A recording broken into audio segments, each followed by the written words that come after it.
أنا مرة خزنت بقات قررت أدرس. تخيلوا إيش دخلت أدرس؟ فرنسي. صفوانية.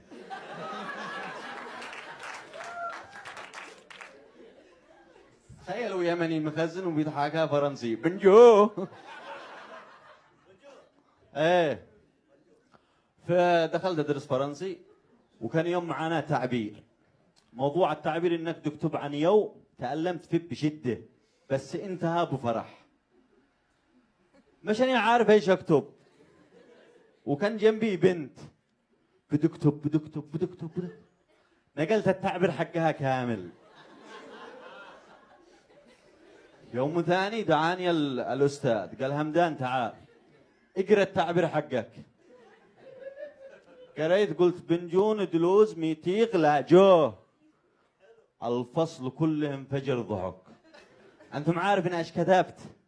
كتبت عن آلام الولادة وفرحتي بابني البيك.